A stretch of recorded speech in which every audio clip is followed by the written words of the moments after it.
Hi అండి, అందరికీ నమస్కారం. Welcome to Vijayalakshmi cooking and vlogs. ఈరోజు అయితే వంట వండడానికి కాయగూరలు అయితే అయిపోయినాయి అన్నమాట. ఆకుకూరలు అలాగే కాయగూరలు తీసుకునడానికైతే బజార్కి వచ్చాను. ఇక ఇంటికి దగ్గరలోనే ఉందన్నమాట మార్కెట్. వచ్చాము, ఇక తీసుకొని అయితే ఇంటికి వచ్చేసాము. చూడండి, ఆకుకూర అయితే ఇలా కట్ చేసి పెట్టుకున్నాను. ఇక శుభ్రంగా కడిగేసి పక్కకు పెట్టేసుకోవాలి. ఇక అలాగే ఒక కడాయి పెట్టుకొని ఆయిల్ వేసుకొని ఆవాలు జీలకర్ర వేసేసి ఆనియన్స్ వేసేసి కాస్త పసుపు వేసేసి అలాగే పచ్చికరివేపాకు కూడా వేసేసి ఒకసారి బాగా కలిపేసుకోండి.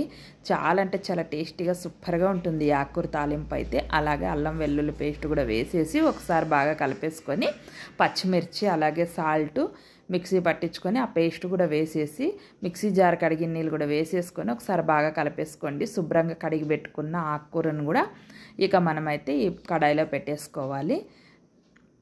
టమోటా ఇష్టం ఉండే వాళ్ళు అయితే వేసుకోండి, ఇష్టం లేకున్న వాళ్ళు స్కిప్ చేసేయచ్చు. ఇక నేనైతే ఇక టమాటాలు వేసాను. ఇక టమాటాలు మగ్గే వరకు కాసేపు అలా మగ్గియాలన్నమాట.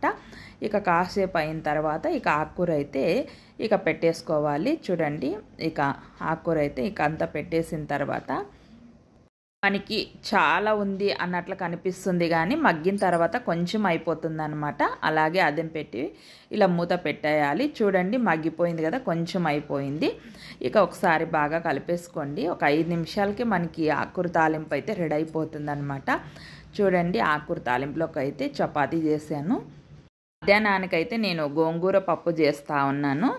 ఇక గోంగూర పప్పులోకి అయితే ఇలా శనగబ్యాళ్ళు వేసుకుంటున్నాను. చాలా అంటే చాలా బాగుంటుంది అనమాట. గోంగూర పప్పులో శనగబ్యాళ్ళు వేసుకొని చేసుకుంటే ఒక కప్పు శనగబ్యాళ్ళు అయితే వేసేసాను. అలాగే కందిబ్యాళ్ళు కూడా ఒక కప్పు వేసేసి శుభ్రంగా కడిగేసి వేసేసుకోవాలి 1.5 లీటర్ల నీళ్ళలో.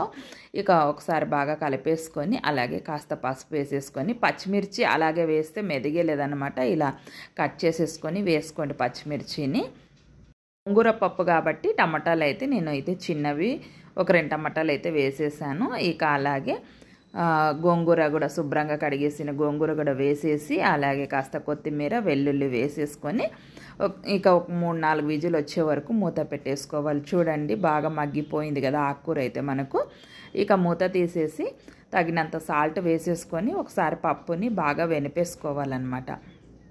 అయితే ఇక్కడ ఒక చేత్తో ఫోన్ పట్టుకొని వీడియో తీసుకుంటూ ఇక ఒక సైడ్ ఇలా చూపిస్తూ ఉన్నాను. అందుకనే నేను రామిన తర్వాత చూపించాను అనమాట. ఇక నీళ్లు వేసేసుకొని ఇక బాగా ఒకసారి బాగా కలిపేసుకోండి. కుక్కర్ ఇలా పప్పు అంతా ఇలా బాగా కలిపేసుకోవాలి.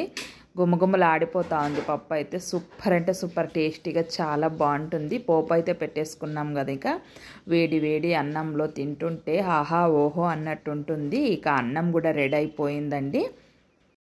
ఇక ఇందులో సైడ్ డిష్గా మజ్జిమిరపకాయలు కానీ ఊరగాయ కానీ పెట్టుకొని తింటే సూపర్ ఉంటుంది.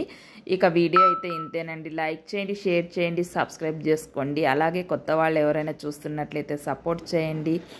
Bye friends.